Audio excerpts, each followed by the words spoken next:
جب حالات بہت کٹھن ہو گئے مکہ المکرمہ کے اور اللہ کی طرف سے ہجرت کا حکم آنے والا تھا، تو حضرت ابو بکر رضی اللہ تعالی عنہ کو حضور نے کہا کہ اے ابو بکر تیار رہنا، امر الہی کے آتے ہی ہم اس شہر کو چھوڑ دیں گے۔ اور پھر وہ وقت آیا کہ جب کفار نے حضور کے گھر کا محاصرہ کر لیا، آقا کریم علیہ السلام کو معاذ اللہ شہید کرنے کے ارادے سے ارد گرد جمع ہو گئے۔ آقا کریم علیہ السلام نے ہاتھ میں خاک پکڑی اور سورہ یاسین پڑھتے ہوئے ان کی آنکھوں میں جھونکتے ہوئے حضور گزر گئے اور انہیں پتہ بھی نہ چلا، اور وہ مکان کا محاصرہ کیے ساری رات کھڑے رہے۔ صبح بستر سے حضرت علی المرتضیٰ اٹھے، اللہ اکبر، تو آقا کریم علیہ السلام نکل گئے اور حضرت ابو بکر صدیق کے گھر تشریف لے گئے۔ اب دروازے کو دستک دینے لگے تو آواز آئی، حضور میں حاضر ہوں۔ حضرت ابو بکر صدیق تیار کھڑے تھے، تو کہا ابو بکر تم تیار ہو؟ کہا حضور آپ نے کہا نہیں تھا کہ تیار رہنا، کبھی ہجرت کا حکم آ سکتا ہے تو میں تو اس دن سے ہی تیار رہتا ہوں کہ کب حضور آئیں اور جو فرمائیں میں وہی کروں۔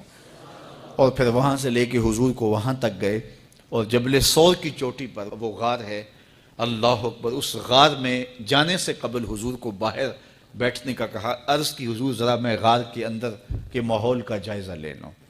غار کے اندر اترے، پہلے اس کو صاف کیا غار کو، پھر دیکھا جگہ جگہ سوراخ تھے، تو اپنا امامہ پھاڑ کے قمیض اتار کے اس کے ٹکڑے کر کے ان سوراخوں میں کپڑا دے دیا۔ 2 سوراخ ایک روایت کے مطابق، اور ایک روایت کے مطابق 1 سوراخ بچ گیا، اس میں اپنی ایڑی رکھ دی، اور پھر آواز دی جان عالم اندر تشریف لائیے۔ تو آقا کریم علیہ السلام غار میں چلے گئے تو سیدنا صدیق اکبر رضی اللہ تعالی عنہ نے اپنی گود میں آپ کا سر رکھا اور حضور لیٹ گئے۔ اللہ اکبر، کیا منظر ہوگا! صدیق اکبر نے حضور کو دیکھا اور جی بھر کے دیکھا، اور ایسا دیکھا کہ کوئی اور شریک بھی نہیں تھا۔ یہ واقعہ حضرت سیدنا عمر سے روایت ہے، کتب صحاح میں ہے، اور حضرت عمر رضی اللہ تعالی عنہ یہ بات بیان کرتے ہوئے رو پڑے، اور آپ کہا کرتے تھے کہ ابو بکر یہ غار والی نیکی مجھے دے دیں اور میری ساری زندگی کی نیکیاں لے لیں۔ اللہ اکبر۔ تو حضور علیہ السلام حضرت ابو بکر صدیق کی آغوش میں ہیں۔ اب ہوا کیا کہ سانپ نے جب ہر راستہ مسدود پایا تو خیر وہ اس راستے پہ پہنچا جہاں انسانی گوشت نظر آیا، تو سانپ نے پھر ڈنگ لگایا۔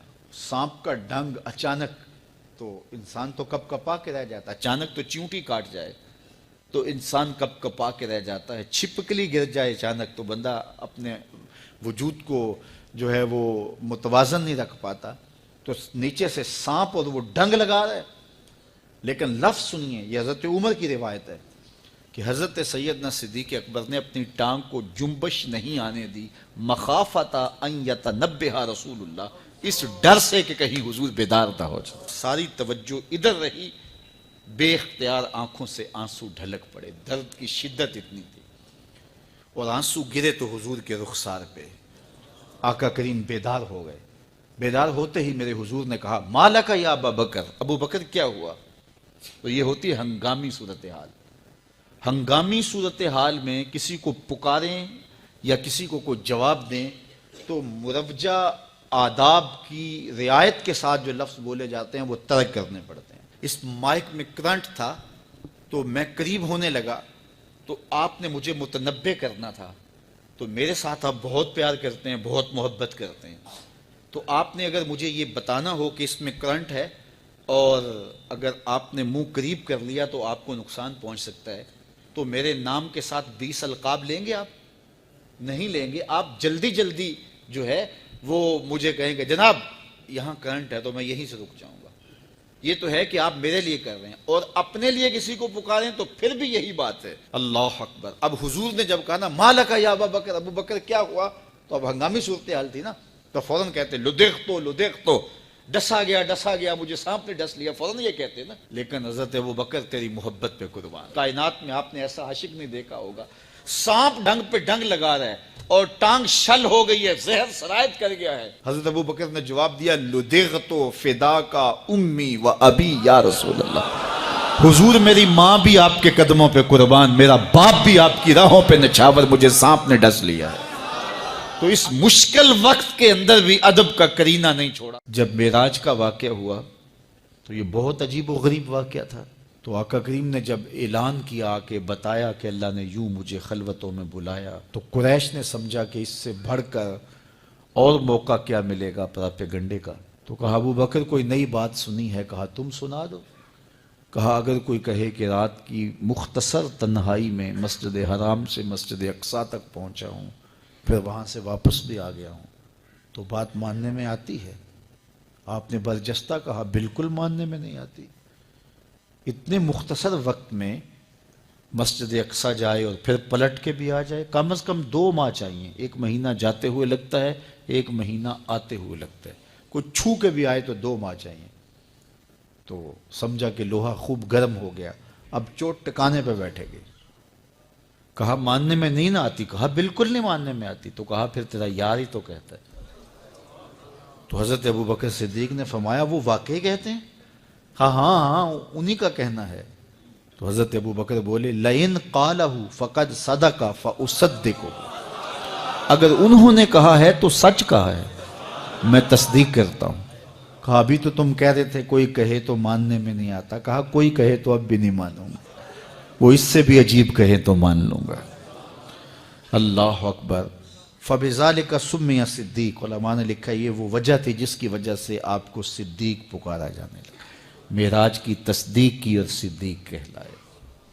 صدیق تصدیق سے بھی ہے، اور ساری زندگی آپ نے جھوٹ زبان پہ نہیں آنے دیا۔ آپ کی طبع میں جو صداقت رچی بسی تھی، بلکہ ایک مشکل وقت آیا آپ پر، وہ جب حضور علیہ السلام کو اللہ کا حکم ہوا اور ہجرت کر کے حضور مکہ سے مدینہ کی طرف عازم سفر ہوئے، تو حضرت سیدنا صدیق اکبر رضی اللہ تعالیٰ عنہ ساتھ تھے۔ مکہ المکرمہ سے جو مدینہ المنورہ ہے وہ شمال کی جانب ہے، اور غار ثور مکہ المکرمہ سے جنوب کی سمت ہے۔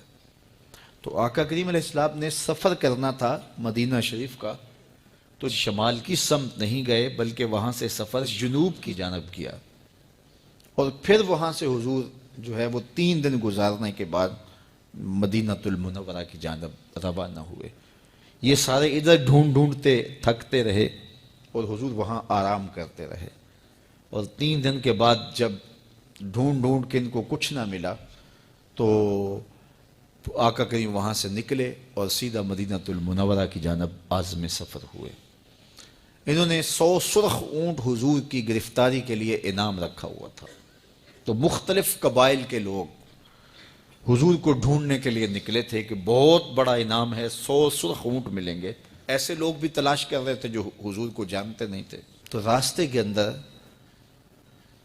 حضرت ابو بکر صدیق سے کوئی شخص ملا، اور اسے شک پڑا کہ جن کو میں ڈھونڈ رہا ہوں کہ وہ کہیں یہی نہ ہو۔ تو اس نے حضرت ابو بکر صدیق سے پوچھا آپ کا نام؟ تو انہوں نے کہا میرا نام عبداللہ ہے، ابو بکر ہوں۔ تو اس نے پھر حضور کا پوچھا۔ اب حضور کو وہ ڈھونڈ رہے ہیں۔ آج امتحان آیا نا، صدیق اکبر کی صداقت کا امتحان آ گیا اور عشق کا امتحان آ گیا۔ اگر کہیں یہ حضور ہیں تو عشق گوارا نہیں کرتا کہ یہ گرفتاری عمل میں آئے، اور اگر کہیں کہ یہ حضور نہیں ہیں تو ابو بکر صدیق کیسے رہیں گے؟ آج کل تو وہ سڑکیں بن گئی ہیں اور سائن لگے ہوئے ہیں، آپ اکیلے یہاں سے نکلیں تو جہاں جانا چاہیں خود جا سکتے ہیں۔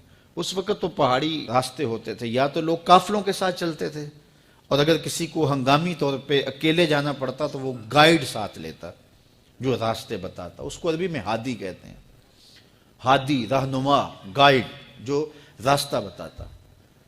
تو حضرت ابو بکر صدیق سے اس نے پوچھا یہ کون ہے آپ کے ساتھ؟ تو حضرت ابو بکر صدیق بولے ھذا ھادی یہدینی الی صراط المستقیم، یہ میرا ہادی ہے جو مجھے سیدھی راہ پہ چلا رہا ہے۔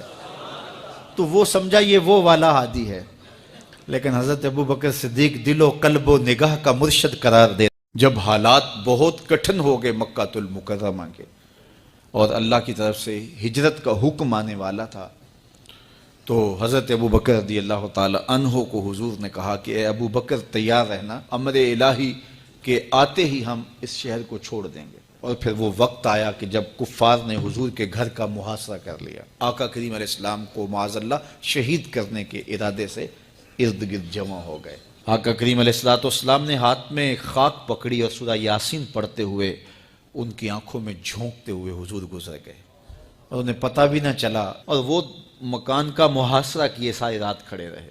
صبح بستر سے حضرت علی المرتضیٰ اٹھے، اللہ اکبر۔ تو آقا کریم علیہ السلام نکل گئے اور حضرت ابوبکر صدیق کے گھر تشریف لے گئے۔ اب دروازے کو دستک دینے لگے تو آواز آئی، حضور میں حاضر ہوں۔ حضرت ابوبکر صدیق تیار کھڑے تھے، تو کہا ابوبکر تم تیار ہو؟ کہا حضور آپ نے کہا